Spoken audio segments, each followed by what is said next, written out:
dari entry festival yang ada gitu ya. Yang pertama ada Triangle of Sadness. Ini drama komedi produksi Swedia karya sutradara Ruben Östlund yang juga turut dibintangi oleh Woody Harrelson. Drama komedi.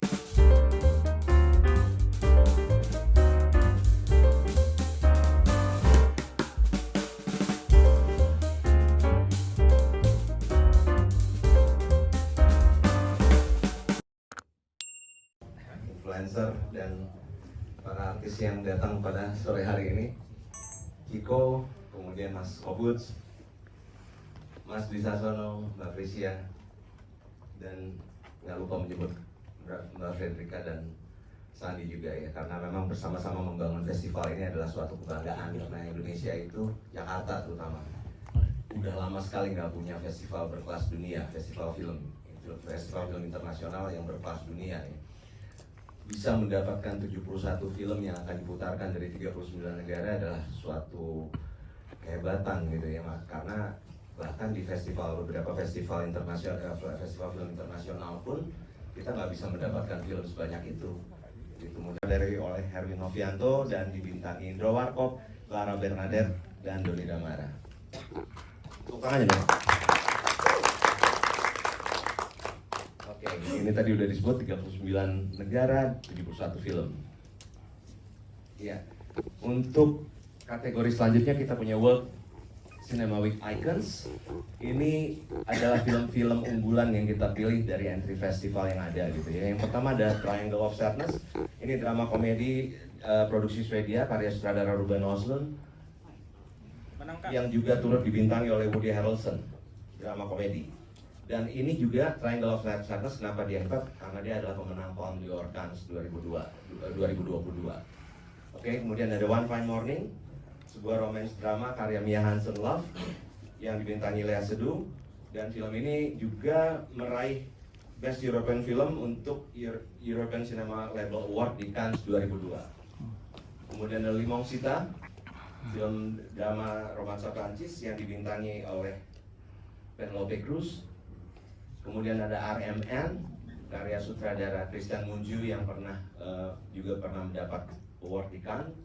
Kemudian Something in the Dirt. Something in the Dirt adalah sebuah sci-fi komedi horor produksi Amerika Serikat yang disutradarai oleh duo sutradara Justin Benson dan Aaron Moorhead. Nah, kalau teman-teman nggak tahu siapa Justin Benson dan Aaron Moorhead, mereka adalah head writer dari serial Loki di Marvel. Dan nantinya akan menjadi sutradara di season 2-nya Loki. Kemudian yang ada Rebel.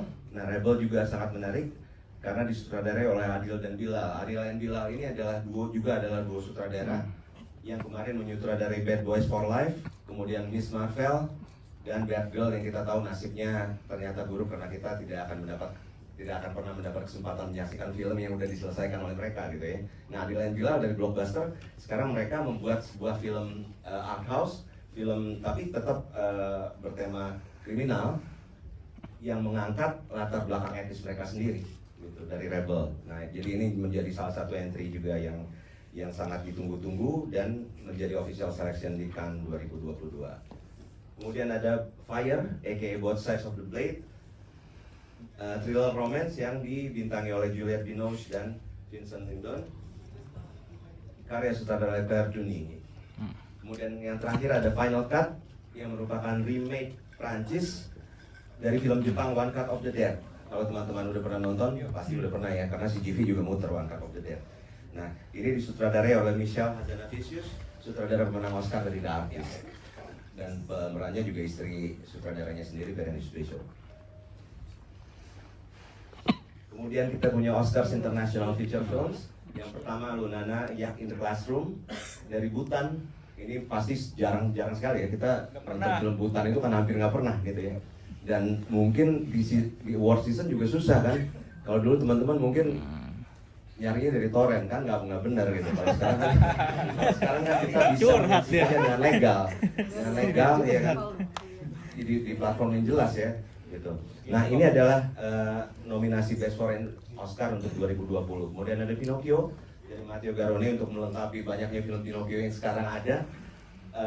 Saya berani bilang bahwa Pinocchio karya Matteo Garrone ini adalah salah satu film Pinocchio paling bagus yang pernah dibuat, produksi Itali. Dan ini menjadi Oscars International Feature Films di tahun 2021. Kemudian ada Kova di Aida dari Bosnia Herzegovina, karya sutradara Jasmila Zbanic. Yang keempat ada Corpus Christi dari Jan Komasa dari Polandia. Kemudian ada Cannes Alumni, ini cukup banyak kita ambil dari Cannes karena memang kan biasanya hebat-hebat filmnya, ya bagus-bagus filmnya, tapi kita sulit untuk mendapatkannya. Nah, ini ada yang pertama ada Holy Spider. Ini juga adalah salah satu entry yang sangat ditunggu. Thriller kriminal berbahasa Iran, karya sutradara Ali Abbasi. Holy Spider ini berkisah tentang biopik seorang serial killer dan juga mendapat Best Actress di Cannes 22 untuk aktris Zahra Amir Ebrahimi. Yang kedua ada Boy From Heaven, karya sutradara Tarik Saleh. Falcon Lake, Hit the Road yang disutradarai Panah Panahi, dan Panah Panahi akan hadir di festival di tengah-tengah kita, nanti juga akan mengisi sesi masterclass. Kemudian ada War Pony, Torian Lokita, dan satu lagi Zero Fucks Given juga sangat ditunggu ya. Slide. Kemudian ada Imagine, karya sutradara Ali Behrat. Olga, karya sutradara Eli Grab. Skies of Lebanon, Gagarin yang disutradarai Fanny Liatat and Jeremy Trulli. Kemudian Sick of Myself dan Butterfly Vision. Oke, berikut dari Venice ada Nobers. Kalau tadi ada Panah Panahi, kita juga punya Nobers dari Venice yang disutradarai oleh ayahnya Panah Panahi, yang pasti jauh lebih dikenal oleh para teman-teman pencinta film semua, Jafar Panahi. Kemudian ada Reflection. Kemudian ada Mandibles. Mandibles kemarin udah diputar juga di Festival Film Perancis, dan ini sangat menarik menyaksikan karya sutradara Christian Dupuy karena dia biasanya cukup eksentrik dan memuat ide-ide science fiction yang sangat tidak biasa. Kita tahu kadang-kadang kalau misalnya di festival film yang ini kesempatannya jarang sekali karena film itu cuma diputar 1-2 kali gitu ya. Nah, yang kemarin ketinggalan sekarang bisa menyaksikannya lagi, dan nanti juga ada karya sutradara Christian Dupuy yang lain di entry kita. Next. Ya, kemudian ada Paul Jane, ada Rimini, karya sutradara Ulrich Seidel yang juga dikenal, Incredible Must Try, Summer 1993, dan Girl Picture. Oke. Dan nggak lengkap pasti festival film internasional kalau nggak bisa dinikmati oleh keluarga. Jadi memang berada di tengah-tengah banyak film festival, saya paling suka memang festival film yang bisa dinikmati oleh seluruh keluarga gitu ya. Bukan semua entry-nya, tapi pasti ada 1 atau 2 hari di mana kita sebagai pecinta film juga bisa bawa anak-anak kita untuk nonton. Jadi bukan bapak dan ibunya aja yang senang, anaknya juga harus di sini. Dan ini ada 4 entry dari Annecy Animated, Oscar-nya animasi. Yang pertama adalah Petit Nicholas, dan ini akan kita putarkan bioskop. Kemudian ada Unicorn Wars, ada Calamity, dan Lamia's Poem yang versi Amerikanya disuarakan oleh pemeran Aladdin, Nana Masud. Next. Oke, dari SXSW ya. Ini koleksi film jemputan South by Southwest, festival film paling bergengsi di Texas, USA, yang biasa diselenggarakan di triwulan pertama setiap tahunnya. Ada Shiva Baby, karya director Emma Seligman. Kemudian ada In Between Girl. Nah, kemudian ada Windows to the World. Mungkin terlalu banyak untuk dibacakan satu persatu, tapi boleh ke next slide. Nanti bisa dilihat di booklet yang mungkin akan disediakan ya Mbak Fredrika dan Sandi. Nah, di sini ada film action dari Rusia yang perlu dilihat, Russian Raid yang saya kasih catatan khusus. Kemudian ada The Comeback Trail, komedi yang dibintangi oleh Robert De Niro dan Tommy Lee Jones. Kemudian Prize Fighter adalah biopik di Moloch, karya Nico van den Brink dari Nederland, Allegoria, dan yang paling spesial kalau yang sudah pernah nonton seriesnya di Klik Film Hitam, sekarang yang akan hadir adalah versi layar lebarnya. Hitam menurut saya adalah salah satu series di Klik Film terbaik yang pernah saya tonton.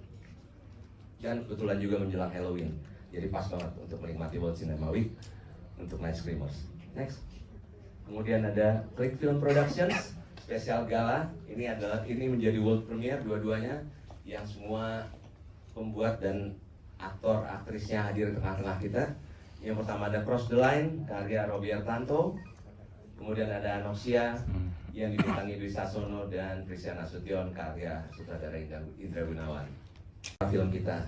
Paling sulit memang mendapatkan mengakses film-film lama di Indonesia gitu. Kalau kita ingin nonton film jadul kita, sayangnya Indonesia itu memang sangat nggak mementingkan preservasi filmnya gitu ya. Kemudian ada hanya sedikit yang direstorasi. Untungnya sekarang mulai banyak, dan biasanya film-film yang direstorasi ini sulit untuk kita tayangkan di bioskop. CGV pernah memutarkan 2 dulu, tapi memang sambutannya kurang. Nah, ini akan kita terus galakkan lagi supaya generasi pencinta film kita yang sekarang bisa menikmati film-film lama. Nah, ada 3 yang akan kita putarkan. Yang pertama Misteri Banyuwangi versi remaster yang disutradarai oleh Walmer Sitohang. Kemudian Akibat Guna-Guna Istri Muda versi 1988 yang disutradarai Imam Putra Piliang. Dan ini yang paling ditunggu-tunggu pastinya karena remake-nya juga akan segera datang dari Falcon Pictures, ya kan Mbak Erika? Bayi Ajaib versi remaster. Jadi silakan yang selama ini nonton Bayi Ajaib dalam kondisi seadanya dari YouTube, sekarang bisa menikmati yang remaster hanya di World Cinema Week. Makanya kalau kita mengunjungi lebih banyak negara dan film. Makasih.